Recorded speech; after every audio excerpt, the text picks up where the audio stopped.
agora que a gente lidou com esse aspecto um pouco mais técnico de vetores aleatórios, que é a sua função de probabilidade acumulada e as propriedades que ele satisfaz, vamos começar a distinguir os tipos de vetores aleatórios que a gente vai lidar nesse curso, e o primeiro deles é o vetor aleatório discreto. Bom, a gente disse que o vetor aleatório x é discreto se cada componente dele é uma variável aleatória discreta, conforme a gente já estudou. E nesse caso, a gente pode definir a sua função de probabilidade conjunta como se fosse a probabilidade de x1 ser igual a x1, x2 igual a x2 e xm igual a xm para todo vetor x pertencente a Rn. Tá? E a gente tem esse teorema que diz duas coisinhas que a função de probabilidade conjunta satisfaz. A primeira delas, bastante simples, né? Ela é uma função positiva, maior que ou igual a zero sempre. E isso vem do fato de que ela codifica diretamente uma probabilidade, que a gente sabe que é um número maior que ou igual a zero. E o segundo item, a gente pode reparar da seguinte forma. Bom, como esse vetor aleatório é discreto, ou seja, cada componente é uma variável aleatória discreta, o vetor aleatório x assume um conjunto discreto de valores, né? Um conjunto que ou é finito ou é infinito, porém enumerável. Então, x pode assumir os vetores que eu vou chamar de x1, xn, etc. Tá? Se for infinito, é um infinito que eu consigo contar. E, portanto, se eu considerar, então, os seguintes conjuntos do meu espaço amostral, ou seja, os elementos do espaço amostral, tais que x de ômega são levados em xi, para i indo de 1, 2, potencialmente até infinito, se for esse o caso. Isso daqui é uma partição do espaço amostral, tá? Ou seja, são 2 a 2 disjuntos, e, além disso, quando eu fizer a união disso, me dá todo o espaço amostral. Então, essa probabilidade que a gente deseja calcular, esse somatório em x da função de probabilidade conjunta, é justamente o somatório de todas as probabilidades desses conjuntos aqui em cima. Ou seja, probabilidade do conjunto x igual a xi. Tá? E como isso forma uma partição do espaço amostral, por eles serem disjuntos, eu posso escrever que a soma das probabilidades é a probabilidade da união. Então, isso me dá a probabilidade do espaço amostral, que é igual a 1. Tá? Então, provamos relativamente rigorosamente esse resultado. Vamos começar vendo um exemplo bem simples. Tá? Uma forma que você tem de me informar quem que é a função de probabilidade de um vetor aleatório é através de uma tabela. E nesse caso, vamos trabalhar um pouquinho dessa forma. Tá? Então, nesse enunciado, você tem a função de probabilidade conjunta entre os números diários de crianças com alergia, que eu chamei de x, e estão aqui nas colunas, e y, as crianças com pneumonia, que são atendidas diariamente em determinado posto de saúde. Y está aqui nas linhas. Tá? Isso não é x dividido por y, tá? É só para indicar que x está nas linhas e y está nas colunas. E através dessa tabela a gente consegue calcular qualquer probabilidade de interesse, dado que essa é a função que nos codifica qualquer probabilidade associada a esse vetor aleatório. Então, se você fizer a probabilidade de x ser igual a y, basta que você olhe aqui, tá? X ser 0, y ser 0, x ser 1 e y ser 1, x ser 2, y ser 2. Tá? Então, quando você fizer a soma desses três valores em laranja, você vai ver que vai dar 5 sobre 16. Bom, caso você queira calcular a probabilidade de x ser maior que y, bom, então você vai ter que olhar o seguinte. X, quando y é 0, x pode ser 1, 2 ou 3. Quando y é 1, x tem que ser 2, 3. E quando y é 2, x só pode ser 3. Quando você somar esses valores, você vai ver que vai dar meio, 50%. Caso você queira calcular a probabilidade de x ser maior que 1, Então você vai ter que olhar o seguinte, né? X tem que ser 2 ou 3 e Y pode assumir qualquer valor, dado que a gente só está interessado na variável X. Novamente, esse valor vai dar 50%. E, finalmente, a outra probabilidade, P de Y igual a 2, você vai olhar aqui, Y seria igual a 2, independente do que aconteça com X, tá? Você vai somar todos esses valores e você vai ver que também vai dar 5 sobre 16, tá? Caso eu não tenha errado em nenhuma dessas 4 contas que eu fiz no meu rascunho, é claro.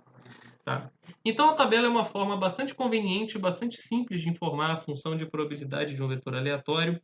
Nem sempre é o que a gente vai utilizar aqui, tá? Mas ela é uma ferramenta bastante útil e quando vocês estiverem lidando com essas coisas na vida real, até pode ser que seja uma forma bastante frequente de probabilidades serem informadas a vocês.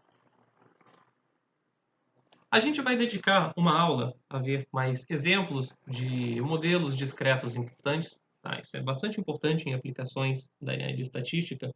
Mas eu queria adiantar um modelo discreto importante para vocês aqui, que é a distribuição multinomial. Tá? Como vocês imaginam, pelo nome, ela aparentemente generaliza a distribuição binomial, e isso não é mentira, isso é verdade. Então vamos lá. Considere um experimento com M possíveis resultados, tá? Cada um deles tem uma determinada probabilidade P1, P2, etc., até Pm de ser observado. Claramente, quando você soma essas probabilidades, vai dar 1, né? Que alguma coisa acontece, tá? E você vai repetir esse experimento N vezes de forma independente e você vai observar as variáveis aleatórias x1, x2, etc. até xm, onde xj codifica para mim o número de ocorrências do resultado j. Número de ocorrências do resultado j em n tentativas. Tá? Bom, e aí já fica bastante claro uma relação com a binomial, né? Binomial eu tenho resultado binário, sucesso ou fracasso. Aqui eu já estou admitindo m possíveis resultados, tá? E eu vou contar quantas vezes cada um desses resultados aparece. Quantas vezes o resultado 1, o resultado 2, até o resultado m, e eu vou guardar isso na variável aleatória xj, tá? Isso vai me definir um vetor aleatório x, que eu vou chamar de x1 até xn. Tá? Vou concatenar essas variáveis aleatórias discretas, dado que cada uma delas conta alguma coisa. Isso daqui, para mim, vai seguir um modelo multinomial com os parâmetros n, que são quantas vezes eu repeti o meu experimento, e o p vetor, onde o meu p vetor é exatamente o vetor com as m probabilidades de sucesso de cada m probabilidade de cada resultado ser observado, tá? Vamos deduzir quem é a sua função de probabilidade. Então, a função de probabilidade calculada no vetor x, por definição, me dá a probabilidade de observar x1 vezes o resultado 1, x2 vezes o resultado 2, até xm vezes o resultado m. Tá?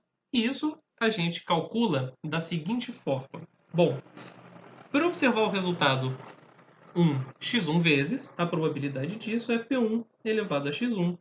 A probabilidade de observar o resultado 2 x2 vezes é P2 elevado a x2, até a probabilidade de observar o resultado m xm vezes vai dar Pm x elevado a m. Porém, essas probabilidades estão me contando coisas em uma particular ordem, tá? Ou primeiro observo x1 vezes resultado 1, depois observo x2 vezes resultado 2 e assim sucessivamente. Ou qualquer outra ordem de interesse. Como eu não estou interessado em ordem, somente estou interessado na contagem, eu tenho que remover essa informação, tá? E aí, se vocês lembrarem, quando a gente aprende um pouco de análise combinatória ou no ensino médio, ou como foi revisado no curso de Prob 1, tá? Como você tem essas repetições do resultado 1, 2 até o n, né?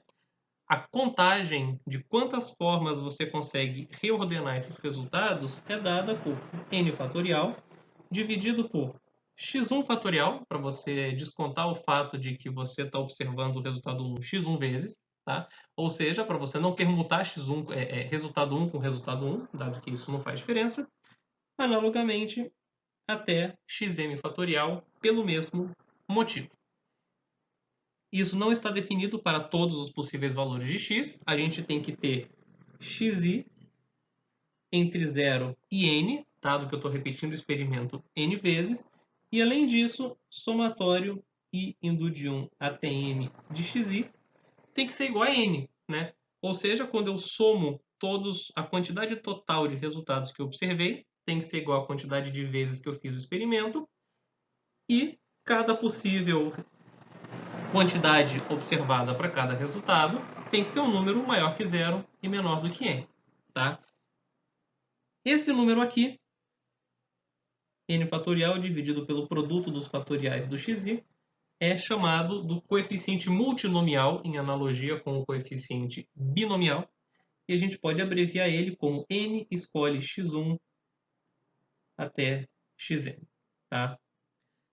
Mais detalhes sobre ele você pode encontrar nos capítulos iniciais da referência do Degrue e do Chervish, quando ele faz uma breve revisão de combinatória, caso você sinta um pouco de dificuldade com esse conceito. Para ilustrar, eu trouxe esse exemplinho aqui, né? Ou seja, nesse exemplo, você vai fazer um lançamento de um dado equilibrado 10 vezes, ou seja, o seu n é igual a 10. Você vai contar quantas vezes cada face foi observada, ou seja, o seu vetor aleatório x, então, ele tem 6 componentes. E como você está assumindo que o dado é equilibrado, a probabilidade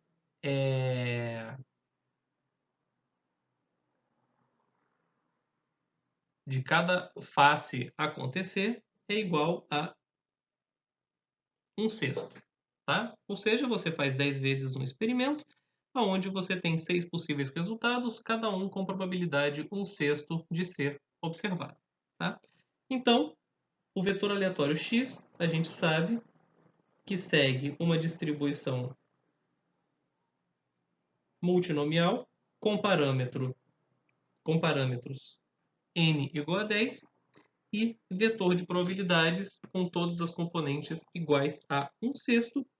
E se você quiser calcular uma particular probabilidade associada a esse vetor aleatório, ou seja, probabilidade de você observar 5 vezes a face 2, 2 vezes a face 6, 3 vezes a face 4, você vai olhar o seguinte: probabilidade de x ser igual a um determinado vetor x, e pela definição, isso vai te dar 10 fatorial dividido por x1 fatorial, produto até x6 fatorial.